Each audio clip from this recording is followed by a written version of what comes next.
Let's get back started again. Where were we at before we left off? We still family provisions.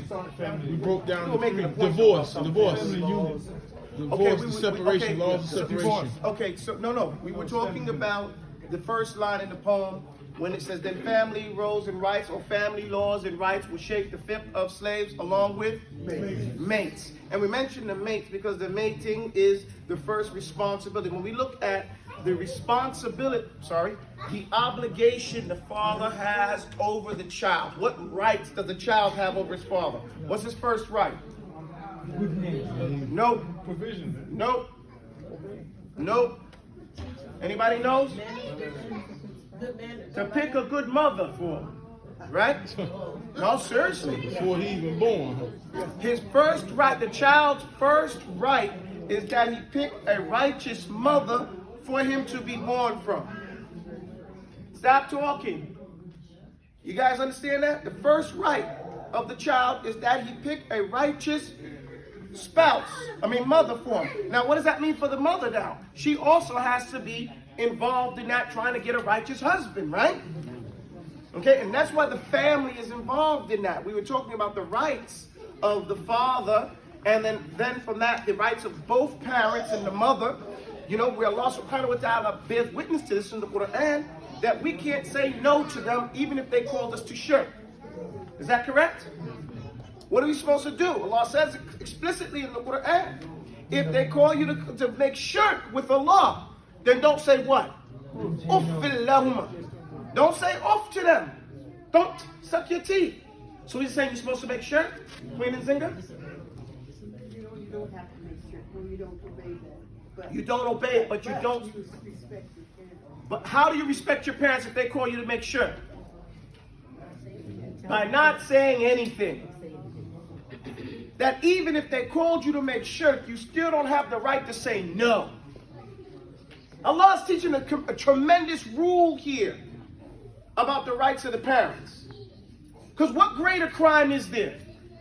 And tushriku billah, right? A shirk. So Allah saying that shirk is the greatest crime, but if your parents called you to make shirk, you still can't say no to them. Does it mean you have to make the shirk? No.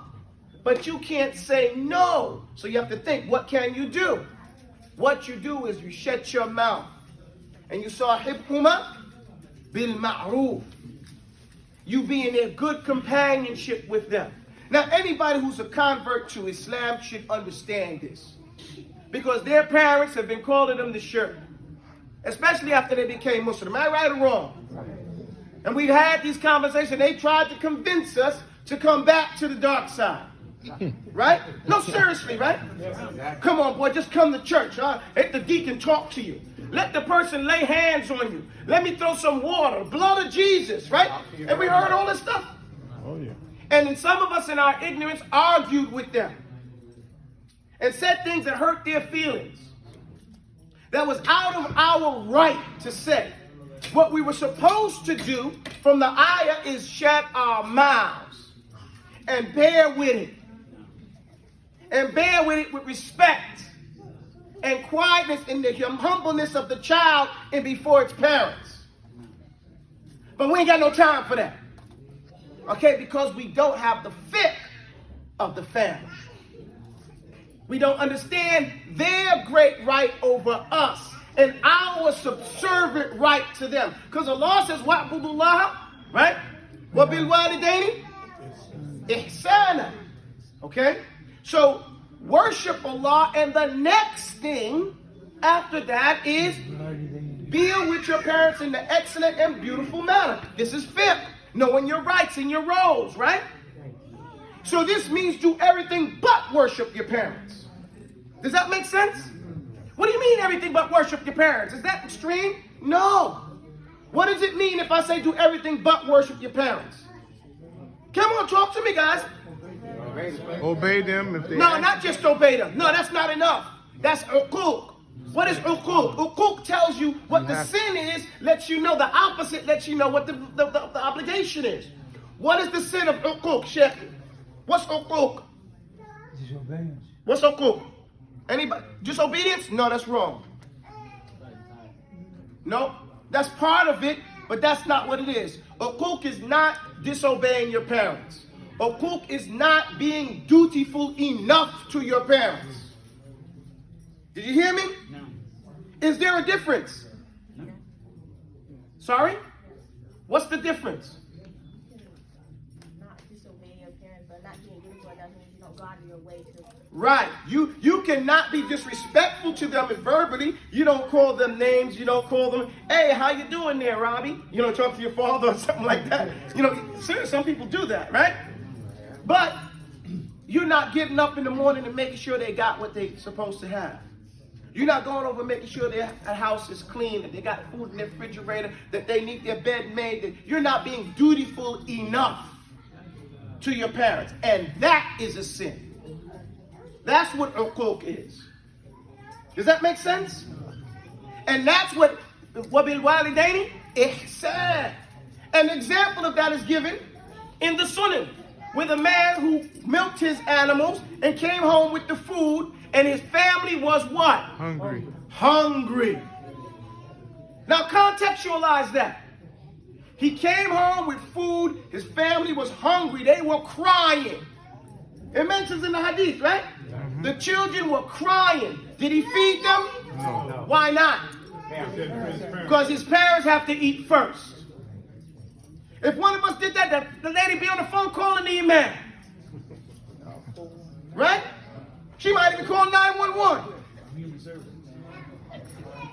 This dude is crazy. He tried, because this is Allah letting us see what the sunnah is, what the standard is for our respect in the family. No, you're not going to eat before my parents, but we treat the children like they the boss. You feed the children before you feed the adults. And in psychology, we dealt with this in psychology. They said, who is the most important person in the family? They dealt with that. Most people say, they think and then they laugh. Because they recognize the incongruency in their mind. They treat the child like it's the most important, but really, the husband is. Why? Supposedly. And then if not that, the husband and the wife, right? Why? They do everything. They do everything. And those people who say, some of the ladies say, well, you know, single mothers. Well, we see what single mothers did with the family from what we have in the 2000s, from the 80s and the 90s. We see what happened with families in the 60s and the 70s. And well, over now, the mother, she did so. Nah, man, it ruined everything. Those single families turned out to be these crazy children we have in the 90s and the 2000s that we have now. So is that something to lord over and say we did a great job? No. These disrespectful, crazy children that don't respect no one, who are murdering their mothers now. Right? They are murdering their mothers. They murdered their pops because the pop put foot to backside. And they must say, oh, you're hurting my boy. Yeah. So that he understands the hierarchy here. Does that make sense? So we've done a lot of crazy things, not understanding this one line. Then family roles and rights, then family laws and rights will shape the fiqh of slaves along with mates. And if everybody understood their rights and their roles, and they sought to fulfill their obligations and not just get their rights, then the family would be in more order and not in disorder. But we don't want to hear it. And then we don't want to do what's necessary to solve it. There are necessary things. There are laws that explain what to do in those cases. In all these situations, nothing is left for us to figure out in this deen. Allah has laid out, Lam yatrukna hamala. Don't we say that? He khalaqana, and He created us, razaqana, and provided for us. Walam yatrukna hamala. And He didn't leave us hanging. Bal arsala alayna rusulan. But He sent to us messengers. So whoever ata'a rasul, he's going to dakhal al-jannah, right? وَمَنْ أَبَى فَقَدْ يعني ومن أبى يعني doesn't dakhal. عفوا وَفَمَنْ عَصَانِي فَقَدْ يعني أَبَى. And whoever disobeys or opposes me, then he has refused. So we call a dilemma when you refuse to take the solution. You have the answer, but you refuse to use that solution. So now you have a dilemma. Does that make sense? We should have dilemmas. Okay? Because that means you have two hearts, and Allah didn't put two hearts in nobody. You worship Allah. That's where all your allegiance goes. Period. And if that's not the case, then yeah, you have a dilemma. And that's not nobody else's fault. Does that make sense? And so your quality of life will decrease. Your enjoyment, things will decrease because you're opposing Allah subhanahu wa ta'ala. And so even the air don't like you. The whole creation is against you. Nah. Try to steal my hat and salah. Alhamdulillah. That's good. Now, yes, sir. Can you give us a practical example that you've experienced, or probably a lot of us experience, in the sense where we have to be quiet with our parents who are non-Muslims, okay? Or suppose they take some action to kind of force you away from anything. You know, some people, they get kicked out of the house or whatever else, and all these kinds of situations. But you know, just being quiet sometimes is one small example. Some of us face bigger ones than that. I don't know if I understand the question correctly, but what I will say is this. What I will describe first and foremost, sometimes we hear about interfaith. You guys hear this term, right? And sometimes when I hear interfaith, normally what we see, there's a lot of immigrants going and talking to non-Muslims and trying to debate them and stuff, and you rarely see converts, you know, really involved in this thing. Is that fair to say? Where in actuality, the ones with the most experience with interfaith are those converts. Is that fair to say? Because they've been Muslim. I mean, they've been in those Kafir families. And they've had those discussions, and that's how they came to Islam in the first place. Right? Half the time, some of the time, they were opposing it. I know one guy who said he was in jail, and he saw this guy coming in dressed in a dress. He said, what kind of faggot is this? And he followed him up, and he said, I'm going to sit in this class just to make fun of this sissy. Right?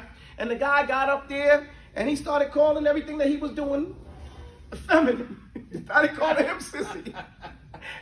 And he said, man, this guy, he said, talk about you scared, why don't you try to fast for 30 days? And he said, well, you know, I'm a tough guy. And he started fasting and said he never felt that way before in his life. You know, by the end of that fast, he became Muslim. You know, and now he said he wouldn't take off his stone. Because now he dressed in that dress too. Does that make sense? You know, and so that was many, many years ago. So when it comes to talking about why you dress this way, the benefits, wala wal bara, and all these different things, those people have a lot of experience in that, but we're not vocal to some degree. And a lot of times we don't take those places to talk because we don't think that venue is set up for a real honest conversation. You know, and we recognize that from afar. Okay? And our brothers don't necessarily, from overseas, don't necessarily understand that. They think, well, maybe if we learn it, maybe we talk to them now, we know these cats. They're our cousins. You get my point? So that's one thing. The other thing is, yes, just like I see a lot of times, there's a disproportionate practice of Islam in the West. Okay? You'll find Islamic organizations helping refugees come to the United States, Canada, England, France, right? We see that. We see them helping them get established and places, help them get their citizenship. Even, you know, CARE will help you fill out your formats. If you have problems, they'll go to the interview with you and do all these things. But what about helping that convert who's homeless? Because now his whole family said, we're not giving you nothing. We are making hijrah from you, right? We are putting hajr on you. We're taking the money out the bank. You're not inheriting this. You're not getting this property. You're out. Get out the house. That happens a lot. Am I right, brothers?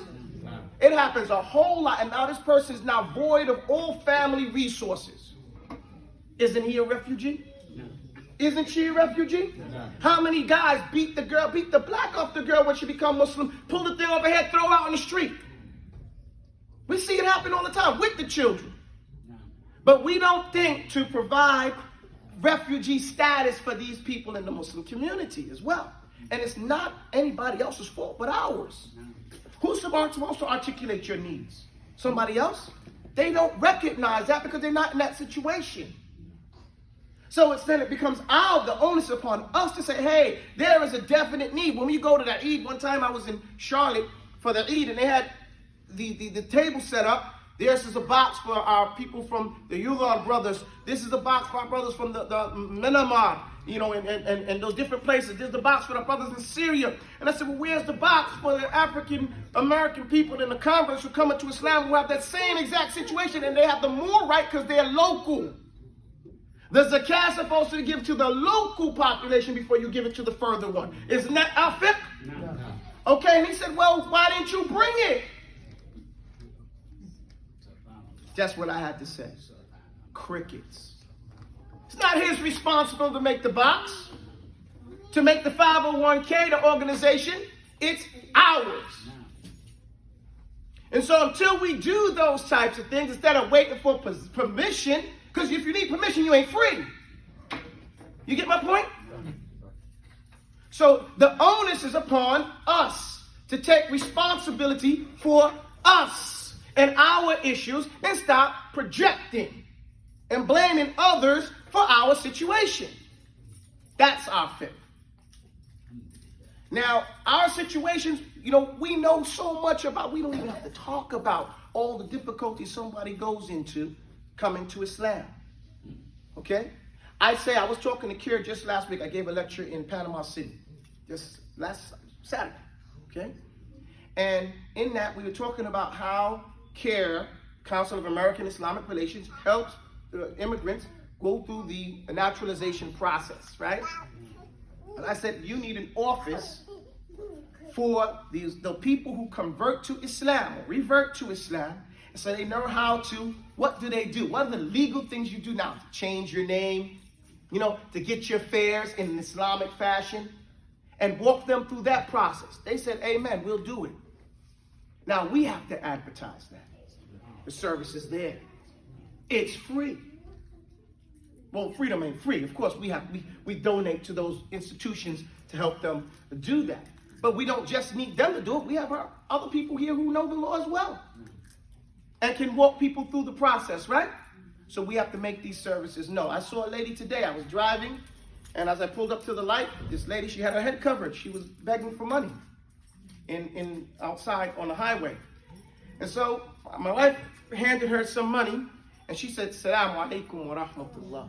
I said, yo. She said it so good. You know when some people say it and they're Muslim. No, sorry. So we said, wa alaikum salam wa rahmatullah. She said, don't be amazed. You know what I'm saying? Because she could tell by that we was like, whoa, what are you doing? How you get out here? What happened? She said, is there any place to go? She said, I went to the masjid. They treated me like sugar, honey, iced tea. And I believe her. Because I've seen what happens. They come in and we don't provide services to these people. And so they're left in the street. Does that make sense? No. It's our fault. We're supposed to take care of our grandmothers and those people that come to Islam and take them in and find something for them and share our bread with them. But we're stingy. We're stingy. I'm not going to give up my Starbucks. I'm just saying, for example. So we have to make it realistic and practical. What are our needs? We need to discuss them. And we need to make practical steps in the fiqh of society, because the family law is societal law, the laws of society. Surah An-Nisa, in the sequential order of the Quran, teaches us first, Al-Fatiha, how to ask for guidance. Al-Baqarah, what guidance is, and everybody who asked for it before, what they went through. So if you really want it, get prepared for that, right? And then, boom, the guidance comes, and he tells us all the laws come. After sayaqulu sufaha, then all the guidance starts to come in the Quran, all the laws. And there's not anything that's not built in Surah Al-Baqarah that's not expounded upon somewhere else. Nothing in the Quran is in the Quran except that it was started in Surah Al-Baqarah. Not one story, not one issue. That's why they call Surah Al-Baqarah the Quran in brief. And then Ali Imran comes sequentially to teach us at-tathabbut fi deen, to be firm, how to hold on to that deen. رَبَّنَا لَا تُزِغْ قُلُوبَنَا بَعْدَ إِذْ هَدَيْتَنَا. You gave us the guidance in Surah Al-Baqarah, right? So now we're going to don't let our hearts deviate. And then what happens in Surah An-Nisa? Now, if you want to maintain this on a societal level, you have to take care of the orphans. Why the orphans? Why the female? Because that's the weakest person in society. If we can guarantee her rights, then everybody above that has rights, right? Because everybody else has someone to advocate on their behalf. This is what we learn just by understanding a summary of what each surah brings. But where are we with application? Does that make sense? So, a lot of us, we see people come to Islam, they don't have thobes. And I'd say, wallahi, a lot of us have more clothes than kings. We have thobes for days, for years, that we haven't worn. That we're waiting for because I'm going to wear it on the Eid. Or die and leave them. Or die and leave them. Or get tired of them and take them to the Salvation Army, who they're going to be like, what is this crap? Because they're not going to, what are they? So we need to do something. Let's go back to this. Let me run through it again. I see you're tired? Okay. The family rights, the family laws and rights will shape the fifth of slaves. The family laws and rights will shape the fifth of slaves. This structure has three parts, of course. There's marriage, provisional rights, divorce. Read the next line. Sadaq. Now stop. Sadaq is paid before nikah. That goes right here. Sadaq is the first one. Sadaq is paid before nikah. That's it for marriage. That's all the laws under marriage. What is sadaq? It's indicative of sadaqah, right? So what is it? I see your hand up over there, young man. What is it? You raise your hand, it's like the auction. You raise your hand, you got to answer the question. No. You got to answer the question. What is sadaq, everybody? Ladies, you should know. The free gift. The mahar is another term for it, right? It's the free gift that the women are supposed to get out of respect, okay, for what they're going to go through. That's right. The Prophet ﷺ said that they're like prisoners in the house. What is a family called? Al-Usra. What is an Usra? What is an Asir? Prisoner. Right? Al-Asir, these are prisoners. She's like a prisoner in the house. Can she leave anytime she wants to? No. Is she a child? But she still has to talk it out with her husband and get permission to go someplace. Does that make sense? Very much so.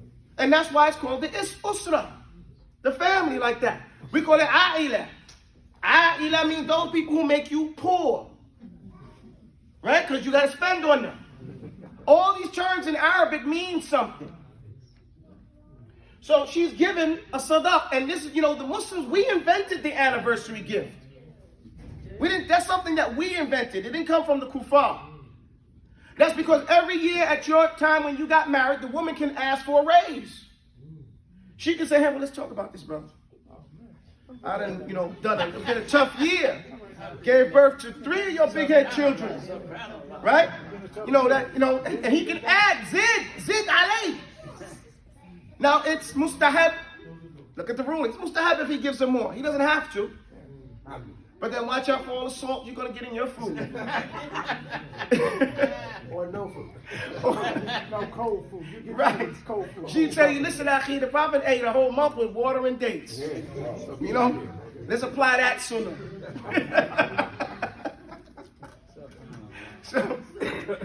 So except the water be ice. The dates be inside. Anyway, alhamdulillah rabbil alameen. So that can be, and that adds, and that increases her dowry. Okay, every year, so hey, it comes up to be alaf, uluf, in that regard. So that's the sadaq. Nikah is actually the consummation of the marriage in the beginning. We call it al-binah. When the marriage begins, when they start living together with each other. Does that make sense? No. Okay, that is the marriage because that's the whole of it. Does everybody follow me? No. Start again. The family laws and rights will shape the fifth of slaves along with many. This structure has. There's marriage. Sadaq is paid before nikah. And hardship just might bring khula. Say khula. Oh, what's next? Make the next line. Khula, when they divorce is sought. Go ahead. Vihar, we should deport, right? Lian, we swear one after four, right? Lian, we swear one after four. Then the iddah count. Okay, now stop. Let's stop right there. Now, all the rest of these that we just mentioned are under the title of what we call divorce, okay? Now, I mentioned before, it's not really a divorce, is it?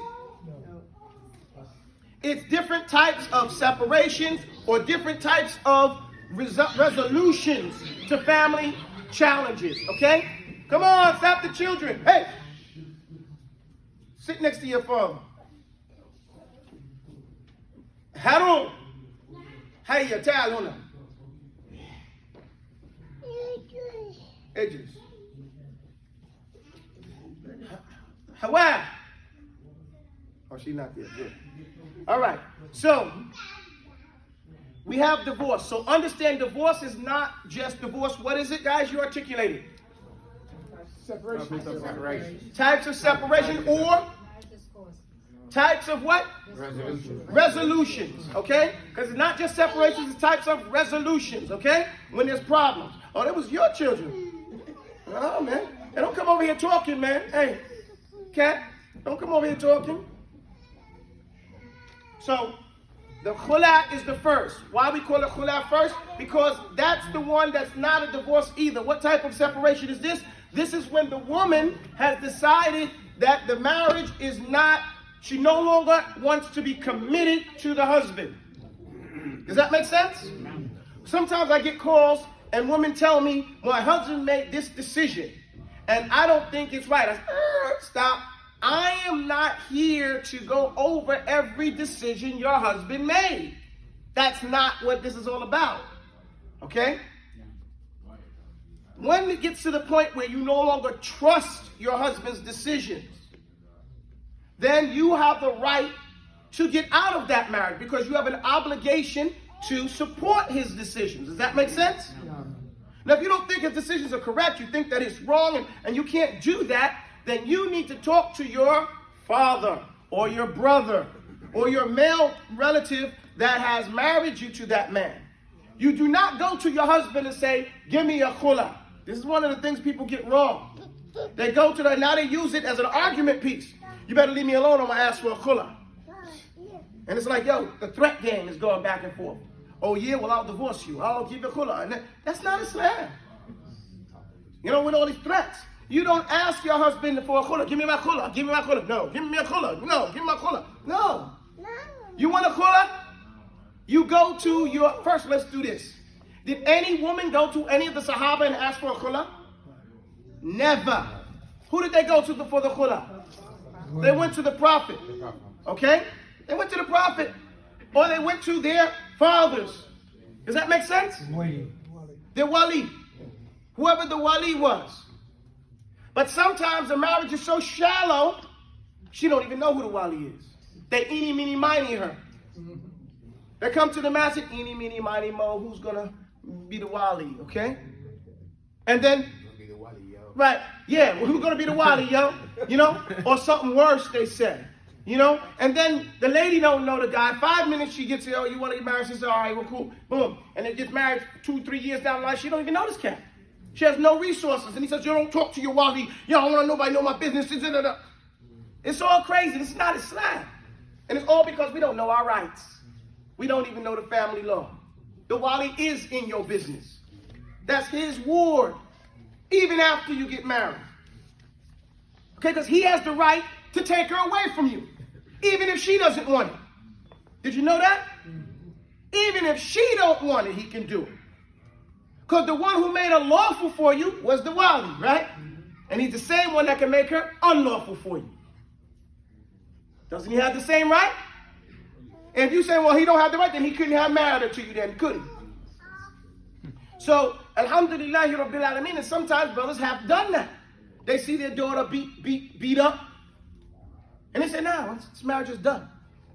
Take my daughter back. Let's go. Now, if that marriage is challenged, if she challenges that and the husband challenges that, now we go sit with a qadi. Okay? To decide if he took advantage of the situation. Does that make sense? But I've been through these situations, and half the time the guy don't want to show up. Okay? He don't want to show up. He don't even want to respect the process. So we see their Islam. Right? They want to start going gangster, and then they forget. Okay? Do that. Most of these old guys is real gangsters. Okay? You know, not advertising on Facebook gangsters, you know? So they have old friends that'll put cotton in your mouth. And people don't even understand that. So the point I'm trying to say is that if we knew our rights, then if you don't like the marriage, then all you need to do is talk to your father, talk to your wali, and you're out. Now, hey boy, sit down, boy. You could have messed up something messing around like that. Yeah, come on over here. Come over here. Sit down and sit straight, or sit with your grandmother or something like that. Now look, if she doesn't like the marriage, she talks to him. Now, doesn't that give her a certain sense of honor? There's no scare now. Hey, brother, you can't treat me like this. She goes and talks to her people. Now, if her father says, well, I'm not convinced. It's okay. I agree with your husband. Now she has to bear with that situation, right? Now there has to be some conversation. You see how that goes? It's a little bit different in that regard. Because if she convinces him, because there was one lady, she was calling me saying, listen, I want a khula. Abu Talib, give me a khula. I said, yeah, your father's Muslim. And he lives in the same town. Oh, he's tricked my father. Well, you know, what do you want me to do? I have no authority when your father is there. You get my point? Your father's there. He knows what's going on. And he has sided with your husband. There's a situation. You have to now, you know, talk to those people. There is nothing that I can or should do. Okay? That's the khula. And we need to understand that. We've been doing it wrong. So many people putting it in the hands of the wrong individual. Women always have rights. And if they realize that, what does Islam come to preserve and protect? My deen, my honor. You see that? The khula is to preserve the honor of the woman, the dignity of the woman. Does that make sense? You guys see how that works out? All right. Talaq comes next. Talaq is the major part of it. Talaq means to have a good face. When I said tulaqah, those people who are freed, right? If you would really need a talaq, then you should be happy at the end of it, right? But we turned talaq into harb. We should change the name to the harb. It's a straight war, man. If I'm not going to be married to you, we're going to expose each other's private parts, make stuff up, slander each other, put it on Facebook. That's not what it's supposed to be. Allah subhanahu wa ta'ala told us in the Quran to live together in kindness or to separate in kindness and let them go in the beautiful ways. Let them go in a nice way. Work it out. We don't have to get along. It's just companionship, right? If you feel you don't want to go and I don't like what you're doing, then okay, let's go our different ways. No problem. But we're not mature enough to do that. We want to be vengeful. Seriously. And hateful. So we need to stop that and learn the rules of talaq. And understand by the free the lady, free the man, let them go. And to give each other the rights. Ila viha, we must report. Recite it? Ila. What is ila? Ila is what I suggest to everybody who says they come to me and they're talking about divorce. Ila is what we have in the American system, the United States system. We call it separated, legally separated. You know, in the United States, you can be legally separated but not divorced, right? Does everybody understand what that comes from? Ila. Did the Prophet do it? Yes, he did. He did it for 30 days, for 29 days, a month. He didn't like what his wives were doing. He said, I'm going into Ila. And he left the house. He said, I'm going for a month. Right? We're separated. I ain't coming back. It wasn't 30 days. On the 29th day, his shadow came on his house, and his wife said, you swore to stay away for 30 days. He said, a month. He said, Isha, a month is 29 or 30 days. That's where we get that hadith from. He came back and said, a month is 29 or 30 days. And he came back and she said, I was just about to change the room around. You know, so that she could look different. I got upset seeing it this way and him not being in the house. So she wants to change it up. Okay? So we have ilah. So people say, yo, we're thinking about getting divorced. Okay, well then do ilah. Do ilah, practice, which is like pretend like you're divorced. See how you like that? If you do that, then if you're good with that, then move on. You can do it up to 4 months. Okay? Can you do it up until a time and then break your? Yes, you can do it up to a time and break it. You can say, okay, I'm going to go into ilah, but you have to state what you're doing. You can't just say, I'm gone, I'm in ilah, I see you when I see you. Nah, it's not like that. It's not a gharar transaction. We go back to business. A transaction, we don't know what's coming out the end of it. Right? Yeah. Now, we got to know what the deal is. You said 30 days, you said a month, you said 2 weeks, whatever it is. You state it, and you live by it. And then you have a choice. You can say, listen, okay, now I'm going to divorce you, or I'm not going to divorce at that point. Does that make sense? And if after 4 months you decide to divorce, there is no iddah because you did it already. Does that make sense? But what are the rights that an individual has doing that? There's no rights involved? There are rights. The rights of woman still has to be provided for. So then she can just go and come if she wants to? If she's in ilah, yeah, she can go and come as she come for. You ain't there. She's like she got to do what she got to do, right? But I still got to take care of it. You still got to take it, but if you're taking care of it, then there's no reason for her to go, right? But if she decides, look, I'm going to do that because I want to do that, you know, that may be part of the issue, right? But she's still in the house. Listen, if you go on ilah, the part of the ilah is as if you're divorced from her. Right, okay. Okay? And if you're divorced from her, what do you care what she does? Right. You get my point? And so if she doesn't understand what you want, by that time you're doing the ilah, then that gives you enough reason to say, well, you know, I don't want to be in this relationship then, right? If she can't catch a hint, because that's what it is. See, relationship should be mutual. Anybody who wants, I feel like this is my personal idea. If I'm married to a young lady, a woman, any woman, and I get the impression she does not want to be there anymore, then I will immediately end the relationship. You know why? Because I believe I have something to bring to the table. And if she doesn't appreciate that, doesn't want to be part of that, then I want her to go where she wants to be. You know, that's easier, right? Because I want her to be happy. That's also part of the joy of life too.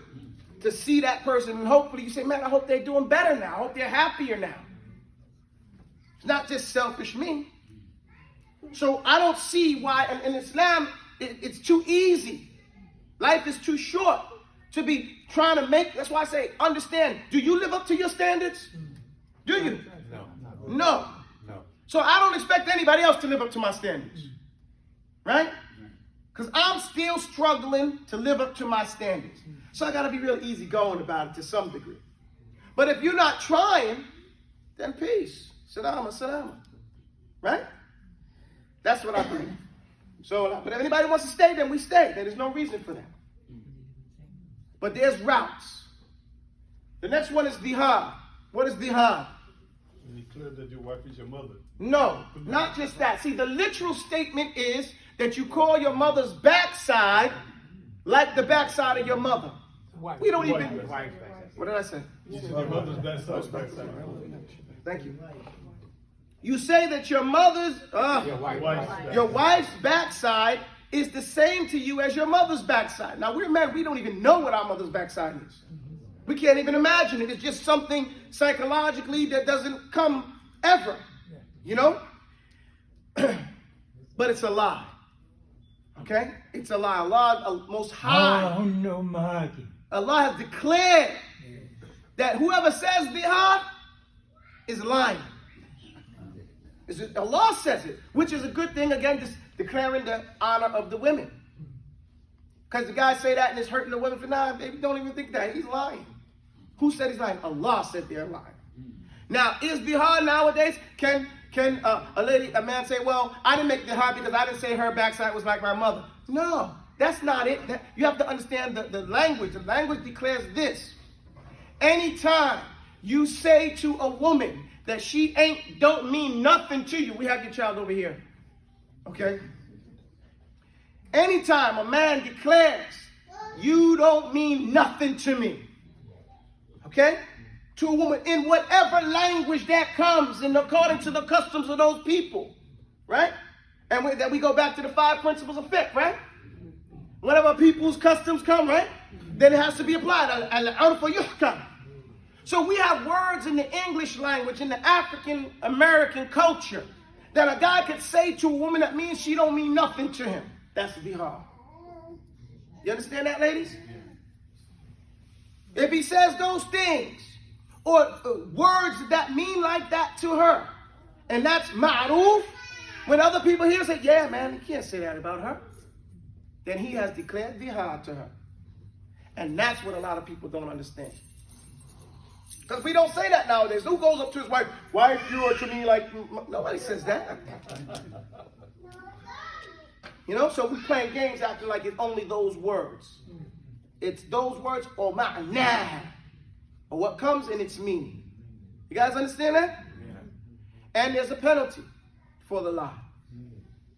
There's a penalty. When you go into that chapter, you realize that you have to stay away from each other for 2 months consecutive. You have to make up for that. Okay? For that crime against the woman. Again, preserving her dignity, her honor. Right? Or you divorced. Or you don't refuse to do that, then you're done. You don't deserve that later. Does that make sense? Lian, you swear 1 after 4. Then idda count 2. End it all. For us, rida is still a must and nafaqat, just to be just. Okay, so now we come here. Lian, what is li'an? La'natullah alayhim. Right? Swearing is la'an is a curse, not swearing. Cursing. Oh, okay. A la'na is a curse. Okay? So li'an is for a man or a woman. Say, if a man catches a wife with another man, right? Or he catches a man in his home in a way that he cannot condone along with his wife, then he can declare li'an. Okay? He can say, look, no. Now he doesn't have to. But he can say, listen, this woman has cheated on me, right? And she said, no, I didn't. Now he swears 4 times that he caught her in an act. Not just a man, a woman too. No, listen to me first, okay? The rule is, the man catches his wife in the act, okay? Well, I was saying that. Listen. Okay. The man, li'an is from the man's perspective, okay? I'll explain something to you. The man catches his wife in the act or alone with the man in his home in a way that he cannot condone. This is what li'an is. She denies it. He wants it to make a deal because he doesn't have to make a deal. He can make a big deal out of it. What he can do is just divorce her, right? He can quietly divorce her. But because he made it a public thing, it's considered makruh for him too. Because, that's his wife. Why publicize it? So this is a big deal. When he does that, he swears 4 times by Allah that he caught her in that act, okay? Then the 5th one, that the curse of Allah be upon himself, that if he's lying. Now, she's exposed to the head, the punishment, okay? Now, she swears that she has never done anything like that. And the 5th one, 4 times, and the 5th one, that the curse of Allah be upon her if she's lying. And the punishment... He's not lying. If he's not lying. No, the curse of Allah, if he's not lying, jazakallah khair. If he's not lying, no, the curse of Allah is upon her if he's not lying, right? Does that make sense? And then the punishment that's supposed to go on the person is averted, and it's left to Allah. Does that make sense? And they separate. And immediately divorced. Never to be put together. No iddah, nothing. They're done. Does that make sense? Now, some people nowadays say, well, what about the woman who catches the man in this particular situation? I was saying the man catches his woman with another one. Oh, of course, any of that. The sihaq, we call it in Arabic, the lady being with another woman, anybody in the sexual act, besides himself. Naam, alhamdulillahi rabbil alameen. So then I'll skip that part then and talk about the iddah. Okay? The iddah is the time frame that we count for the divorce, right? It's from the English word, and it follows from this word is what? Add, right? Adda. Count. Okay? And we say ad now. But we keep the second D, even though we don't put a shadda on it. We still write it in the translated way. But it means ad from the word ad. Okay? Idda is the count. And that's the menses period, or the period between the menses period for the lady on in that regard to end the marriage. And that's to determine if she's pregnant or not pregnant. And if she's pregnant, when it happens, then what happens. And if she doesn't have the menses, then what happens, then what happens. You get my point? And there's laws for that. So these are the things that come under divorce. We're done with divorce now. You see, it wasn't just divorce, was it? It was just one thing was divorce. The rest of it were different types of solving issues, right? Now, the idda count to end it all for us. Rida is still a must, right? Rida is still a must. And nafaqat, come on, recite it. And nafaqat, just to be just. At'immatun. At'immatun. Stand it for all food and drinks, and let the laws of hunting, sayd, dhabiha, slaughter will be made before you release your spouse. Make sure you know the family fiqh. I need you to know this. I need y'all to memorize this. Now look at this. Rida is hadana. Rida is who breastfed that child. Okay? Who nursed that child? How are they related? You need to keep account of that. The ladies most of the time keep account of that. Okay? Who gets to raise that child if it's under 6 years old? You guys get my point? And that's an issue. And nafaqat, just to be just. Provisions don't end with the divorce. That's why iddah to count to end it all for us. Rida is still a must. And nafaqat, just to be just. Does everybody follow me? And nafaqat is the food, the clothing, and the rent. Those are the things that you have to provide. Some ladies call and say, oh, he's not paying for school. He doesn't have to pay for school. He doesn't. You don't have to send your child to whatever school you want him to go to. Let's say they're arguing in the marriage and they say, I don't like the way you're spending money. Okay? You're spending money too much. You want this, that, and everything. You're buying the toys and this and everything. And they say, well, I'm going to do it anyway. And they say, okay, divorce, talaq. Right? And they separate. Guess what she still does? She calls him and says, hey, man, you're not going to buy these toys. Hey, what did we get divorced for? You know, about the same issue, right? He doesn't have to live by the standard that she sets for him outside of the marriage. Does that make sense? Yes, but when you bring, like we Muslim, we bring this law, but then they bring the Catholic law. Okay, so now if they bring, listen. There's a difference. Sometimes, is it lawful for a person to use the Kafir law against the Muslims? Okay? Yes, under circumstances. If they don't comply, you know, because now under Islamic law, we don't have authority. As an imam, I can't force a person to do anything. Does that make sense? So then what happens next? The person is left without rights? Back in the days, I'm from Brooklyn. You know, we used to go to the people's house and beat them up. Drag them to the masjid, tie them to the pillar in the masjid. You know what they'll do to us now if we did that? Get a RICO on everybody who was there. Seriously, it'll be a conspiracy case on everybody who witnessed it, who was part of it. The guys are not tough like that no more. Guys used to fight, and then the next day be praying with the same guys, even though they're still mad at them. Because there was a brotherliness there. There was that unity. You get my point, guys? That's dead and stinking here in the States now. So if the lady or the man has to do that, because sometimes the ladies hold the children hostage. After the relationship said, no, jump through a hoop, jump backwards, set it on fire. Okay? I'll let you see the children. There you go. So then he should take her to court. If that's what the case is, whatever it is to get your rights.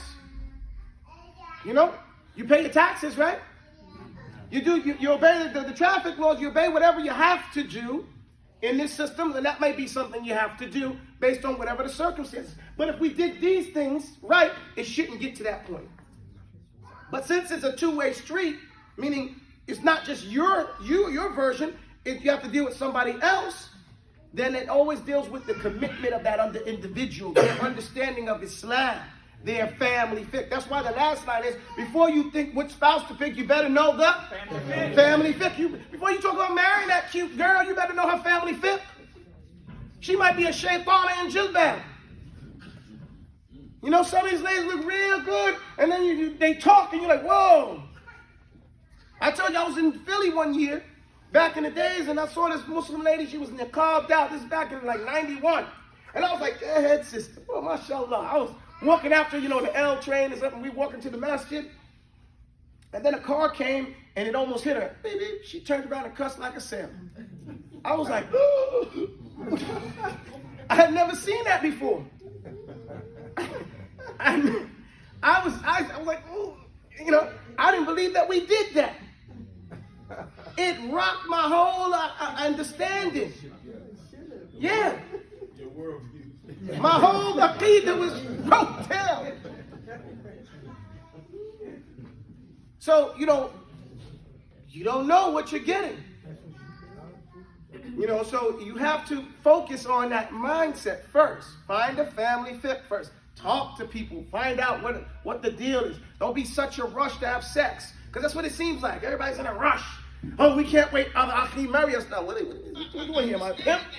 You know what I'm saying? What you doing? Listen, boy, you need to stop that. Listen to the class, man. It's your fault. Not only that, but a lot of the masses promote this type of nonsense. So what? They promote selling crack in the street. You don't smoke it. You know, we have to be responsible. Okay? We have to support you in like you said, when you want your rights. I'm not against marriage, don't get me wrong. Yeah, but they don't support you in. No, but I'm just saying that you have to, you have to have the real conversation about what marriage is about. You know what I'm saying? It's not about just the intercourse. Yeah. That's minor. It's about the rights. It's about companionship. Yeah, right. And for the most part, though, now we're just getting this knowledge. Okay, that may be the case. Yeah. But you know what? Those of us who are 50 and older remember our parents. You didn't get divorced in our parents' generation. And there was no divorce. My grandmother shot my grandfather off the porch, and he did not get divorced. You know, and they said you don't go down into the courthouse and ask them. They didn't exist for our people. They have long separation. Long separation. Hey, Mr. Bill, how you doing? He's still married to Miss Ethel for 20 years. They've been separated, living on the other side of the street for 20 years. But they're still married. You know, but they kept their business private, though. Yes. You didn't know it till one of them died. You know, right or wrong? And so we need to learn from those people dignity and respect. Now, they were a little too quiet. They didn't tell you nothing. Very patient. And very, very patient. But they had PTSD. No, seriously, their grandparents were slaves. Okay? And so there's a lot of that stress on those relationships due to that. You know, and then some of their people was taken and run away. Almost all of them had somebody who was lynched. Right? Or taken to jail and eroded and never. So they were jacked up with that and filled with it. And the ones that went up north were escaping. Were refugees, really. But we don't tell our story in that manner. So we don't put it in that context that it's supposed to be. But since my point is that since we do know those are the oldest, we have to tell that to the younger ones. Well, then don't worry about it. Say salama, salama. وَإِذَا خَاطَبَهُمُ الْجَاهِلُونَ قَالُوا سَلَامًا قَدَّرَ اللَّهُ مَا شَاءَ فَعَلَ. You don't know nothing, man. Of course, see, and then be comfortable with that. Right, leave them alone. It's the qadr of Allah. Inna lillahi wa nafsi. Inna lillahi wa inna ilayhi raji'un. Okay? You adinu nasiha. You be sincere. You don't grab nobody, put them in a headlock, and make them do nothing. You tell them, and you try your best to do what you know is best, and accept the qadr of Allah, and make dua for them. Good dua. ربنا لا تزغ قلوبنا بعد إذ هديتنا وهب لنا من لدنك رحمة إنك أنت الوهاب. Ameen. So we have rida, we have nafaqat. At'immatun. At'imma is ta'amat. The types of food, what's halal and what's haram. You know, if we do not care what you eat, we really don't care about you. Right? How can I say I care about your soul and I don't care about your body? You know? It doesn't make sense, does it? I have to care about both. And so the food, what we eat and how we eat is vital and important to our mental health. The very first thing Shaitan did was trick us into eating something that drove us crazy. Right? That changed our reality. And it's still being done today. We are addicted to eating. We eat when we're not even hungry. What's the ruling on eating when you're not hungry? Is it haram? Is it makruh? Is it mubah? Is it mustahab? Or is it fard? Which one is it? It is makruh. It is disgusting to eat when you're not hungry. According to Allah and His Messenger. Okay? In Mauritania, they say you don't put one food on top of another food. What are you, an animal? Right? You're so scared that Allah's not going to give it to you, and yet your refrigerator's full. You get my point, guys? But we have to accept that we are addicted to eating. Not because we're hungry. We are what? 65% water, 35 to 40% mass, right? Our food intake should reflect that, right? More water than the meat, right? Than the thing. But we eat like savages. Every meal got to have meat in it. Right? And that's not, our system is not even designed for that. We're supposed to be so smart. Look at the bodies, the intestines of a carnivore. It doesn't have these long intestines. It's easy, goes more straight down to the bowels. So that's showing us that meat rotting in our system causes some problem. We need to be so technologically wise about these particular things. The Prophet was a pseudo-vegetarian. What does that mean? He didn't eat that much meat. Okay? He didn't eat that much meat. He ate it, but not a lot. It wasn't his everything. It wasn't his everyday thing. But we don't follow that sunnah. And we wonder why we can't get up, why we're tired, why we're getting old, why we're having all these problems. The ladies are having fibroids and cysts, and it's all in the diet. All in the diet. You know, there was one lady had 57 cysts, or no, fibroids or something like that. She changed her diet. In 30 days, she had dropped 50 of them. 30 days. By changing the diet. What did the Prophet ﷺ say? Eat enough to stand up. Right? Eat enough to stand up. You'll get hungry again. What happens in Ramadan? We get clairvoyance. We get real smart. And then we say, if only I could just take a little snack, I'd be good all year. You're right. And then as soon as Ramadan's over, we forget that idea. But if we tried it, we'd have a lot of energy, a lot of focus. We wouldn't waste so much time. But we eat out of boredom. We eat as a distraction. And if we just recognize that and focus on fighting that and fighting our sugar addiction, don't throw stuff out. No. You get my point, guys? If we can do that and not make our children addicts, okay? And we think about it and we be as smart as we think we are by looking into what we're eating, that would help our mentality. And that's under at'imma, food. Because it's your responsibility as a parent, as a father, to bring the right foods in your house and not poison your family. It's your responsibility as a mother to be a nutritionist and to organize that meal and to make sure you're economically wise, taking the father's, husband's money and spreading it out on a particular, however it is supposed to be done. You know, and getting the right foods for his children and for that husband. And for yourself, of course. Sayd and Dhabiha. Sayd is hunting. All men should know how to hunt. We go to the country, we see a lot of these country guys, they know how to hunt, right? Why don't we see everybody else doing it? Number one, people are scared. They don't want to see nobody with the guns. They're afraid. Then that shows you don't have no rights then, right? If you're even scared to take your rights. We can't claim to be these great warriors if even in peacetime we can't hold on to our weapons. Or he will be hunted. Sorry? Or he may be hunted. They may be hunted, but then if that's the idea, that hey, I may be hunted, then that means it's haram for you to live here. See, you can't have it two ways. You get my point? You can't say, well, I'm here because save my deen, but I can't do this because I'm going to be afraid of my deen. Then you can't live here. And that's what we're in, this cognitive dissonance. We want, but we want to pretend like we don't know and recognize. But hunting is part of manhood. There's things that you learn through hunting. You learn how to be with, find out where the rabbits live, where they go to get the water, where the deer come, what time to get them, what weapons to use to get them, what feed to lay down. And to get out there on time and not come back until you get something. That will translate into business transactions, won't it? Does that make sense? And men won't be queasy. I'm amazed that men don't know how to cut up a body. I mean an animal. I said that wrong. Somebody chicken. Even so, we just had a janazah. I just went down to Georgia, right? I think I told you guys I went down to Georgia to perform a janazah. And the young man was cut open from his navel all the way up to his shoulder. Okay? And I sewed him back up. Okay?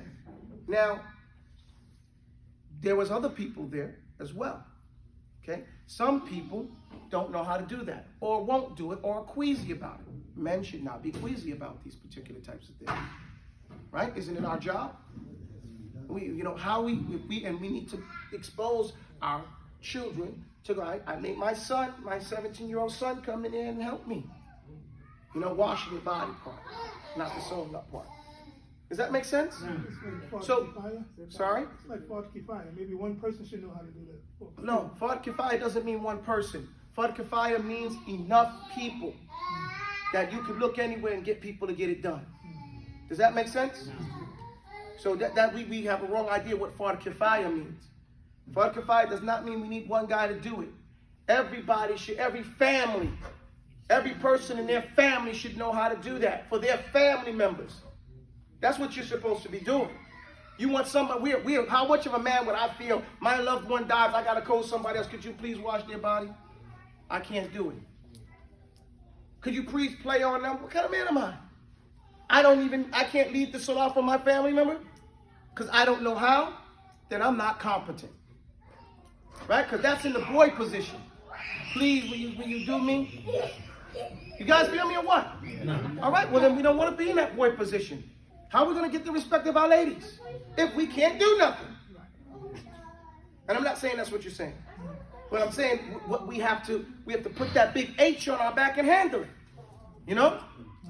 So, because we always say we bout it. But it doesn't reflect in activity. In proper activity, according to this, everything manly comes from Islam. And not holding to any part of it makes us effeminate. That's the real deal. And once we realize that, then this is how we can be hardcore. And at the same time, balanced. And at the same time, compassionate. Through the application and understanding of what Allah subhanahu wa ta'ala regulated in these 4 categories of how and what a human's supposed to know. He didn't say one person, everybody's supposed to. The sister's supposed to wash the sisters too. And that's how it's supposed to get down. The biha is slaughter. It's the slaughter. How do we slaughter? Some people only buy their meat from the store. And they just look at the store meat and buy that. Okay? Whereas we should be able to, again, cut the body up, slaughter. It's cheaper, right? You get more meat. There's more of an appreciation for it. And they learn how to deal with it in a real life situation. What happens when they go off the grid or when the electricity goes out? We'll be out in the street waiting on a line for somebody to give us a handout again? Or we just go out in the woods and find something to eat? Does that make sense? And we no big problem. We just go hunting. We're in North Carolina. Right? But we don't take our children fishing. We don't take them hunting. When I was this boy's age, I had a BB gun, and nobody got shot in the eye. Because everybody said, oh, you don't give them the BB gun, somebody's going to get shot in the eye. Nobody got shot in the eye. Nobody's car windows got shot out. We definitely didn't shoot at our house. You know, we were careful, but we learned how to shoot those things, right? A couple of squirrels got dead, you know. We learned birds and all types of things, you know. But that's what you should learn how to do. And that's something that and the Allah's Messenger told us we should do those things as well. This is our deen. And we have to apply it in its full capacity in order to be balanced as human beings. I know I went long for you guys today. I really appreciate you guys being patient with me. But this is very important. If you count how many sections are here. Count them up, guys. Count them up. How many is there? 4. No. How many are the laws, the titles under family provisions? No. Oh, each one. How many is that? 14. 6 on the divorce, 6 on the divorce. 1, 2, 3, 4, 5, 6, 7, 8, 9, 10, 11, 12, 13. It's supposed to be 14. I missed one. Oh, you got one more line. I'm skipping. 1, 2, 3, 4, 5, 6, 7, 8, 9, 10, 11, 12, 13. So we have 13 here. Okay? I think I missed something. Let me see the poem. One more line. You ain't got your before you think we start. No, that's not part of it. Let me see this, please. No, baby, get my eye. Did you write hunting? I might have written something. No, hunting is saved. Okay. So 1, 2, 3, 4, 5, 6, 7, 8, 9, 10, 11, 12, 13. It's 13. Okay, it's 13. I got it right. Alhamdulillah. I thought it was 14 for some reason. So there's 13 laws under this section. So far, so let's put 13 here, right? 13 laws. Starting with one law over here and going all the way down. There's 8 here, there's 9 here, there's 13 here. Which one has the most laws? Family laws, right? Does everybody follow me? No. All right. So many. MashaAllah. So many. Anyway, the point is that there are so many laws here. It shows how important this section is, right? Because of that. And I just wanted to make a point of that. It's clearly more, and it's very important for us to know every one of these acts here. We may not even need to know all the ones of business transactions, because you need to know what you're going to be involved in. But you definitely need to know all the laws under family laws. Does that make sense, guys? Okay. You had a question earlier. They bullied me out of answering your question. I think you mentioned a time frame for the Nifaq. Nifaq? No, I didn't mention the Nafaqat. No, I didn't mention a time frame. There is no time. Oh, I mentioned under Rada, who has the right to raise the child? Yeah, but that next one I didn't hear So you say. if- When nafaqat, just to be just? To be just. Just is nafaqat. It's from the justice of the parent, the father, to provide for his children. Even after divorce. The divorce is between the husband and the wife, not between the children. For how long? Until the children are, well, if it's girls, if it's females, then we get into an issue here. And now we get into fiqh. Havana. Hadana is up until the age of 7. It is not here. Hadana is under Rada. Hadana is under Rada. Maybe number 14. It's right here. Hadana is under here. Hadana is going to be under Rada. Okay? It's a subtitle under Rada. Okay? So, the right of Hadana, as the Shaykh was mentioning, is coming under Rada. Who has the right to, and Rada is the breastfeeding, al-irda, which is indicative that it's the woman's right, of course, to provide for that child.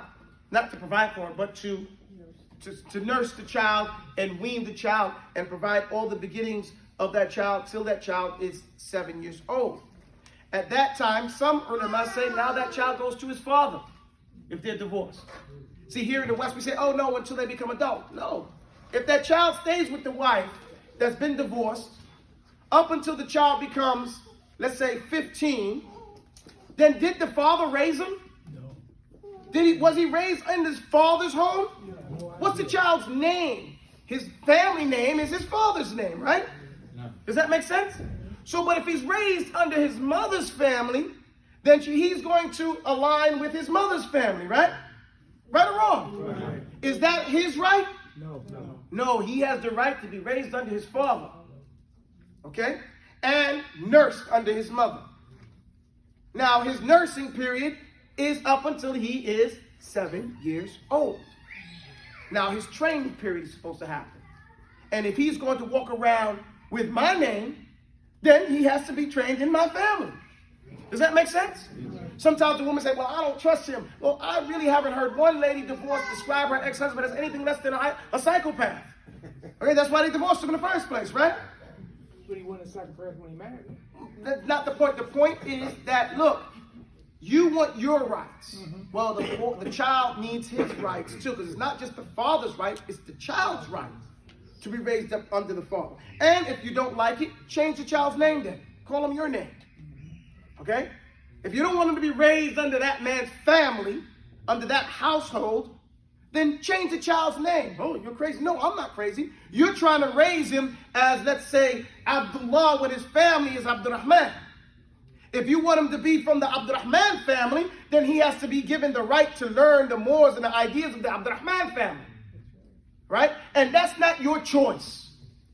You don't have the right to control it. This megalomaniac, it's my child. Is it? No. Whose name is it? If it's your child, take the name of the child. Okay? And make it your name. Now it's yours, and he has no responsibility. Because you can't say he's responsible to provide, but not to really provide. Okay? Only give you money to do what you want to do. No, this is insane. That's the psychopath. Does that make sense?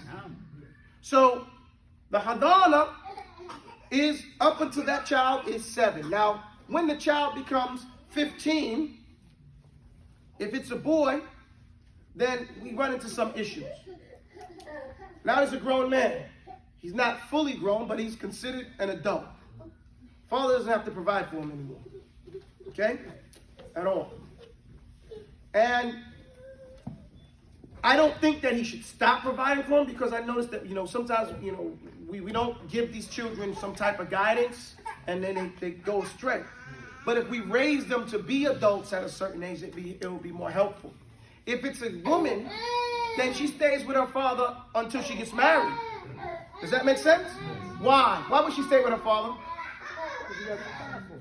Sorry? Protection. He's her wali. He is her wali. Right?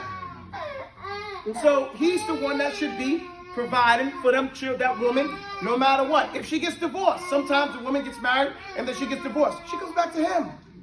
She comes back to her father's family. She doesn't just go live off by herself. No, she comes back to her family.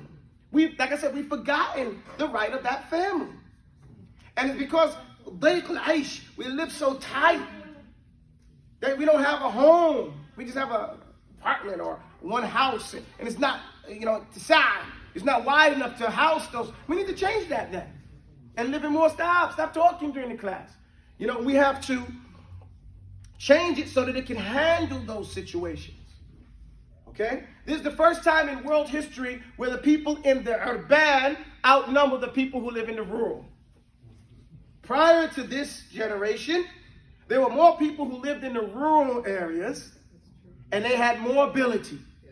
Now everybody thinks there's something. Again, the trick of the shaitan. Come to the city. You lose everything. Right? We can host you real good in the countryside. We can build a home and we got the land. Right? But we can't provide for you in my apartment or in my house. If I put too many people in the house and the landlord come and say, man, you in on the lease. Right?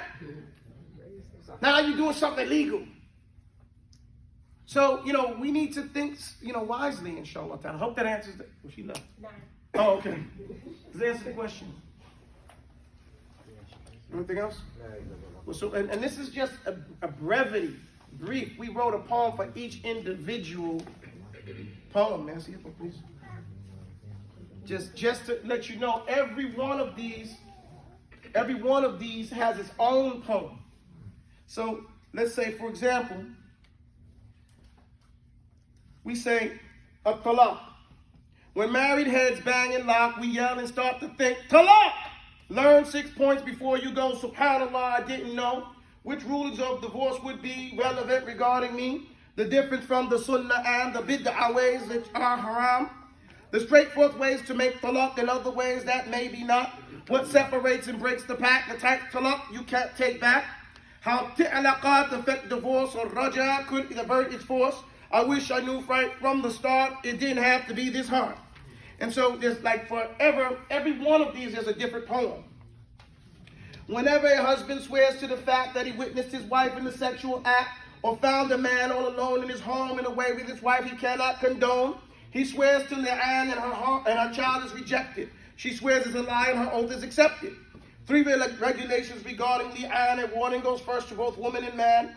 The hukm of husbands who blatantly claim accusing their wives of this horrible shame. Conditions of Lian are 3, and 4 results have been decreed. And so, nafaqat is wealth we spent on food, some clothing, and the rent. The wives and family, that is poor, and if we are blessed with having more. Hadana makes the issue 3, since raising children isn't free. And so, each one of these has its own individual poem that points out the issues. If you notice, there's numbers for each one. So we say here, what is nafaqat? It's wealth we spend, the definition. On food, some clothing, and the rent. Who the wives and family, that is poor, if we are blessed with having more. That's another. Hadana makes the issues 3. That's the 3rd issue, hadana. Since raising children isn't free. Now we left it at that point because each madhab will respond to these issues in certain ways that are similar and some dissimilar. Does that make sense? So what we're giving you here is just the beginning. Just to let you know what's on these. Once you get to outlining fiqh, we study each one of these individually. What are the rules? Going down the rights, like that. And then you know those issues, and then you become an educated person to come and ask an educated question. How does hadana affect me here? What is this right here? What are the 3 issues here? Is this ghasib or is this ariyah? You get my point? So inshallah ta'ala, we hope that we get that far. And if not, at least we know what the laws are. وَسُبْحَانَكَ اللَّهُمَّ وَبِحَمْدِكَ أَشْهَدُ أَن لَا إِلَهَ إِلَّا أَنْتَ أَسْتَغْفِرُكَ وَأَتُوبُ إِلَيْكَ. I'm very sorry again for keeping you late, huh? I mean,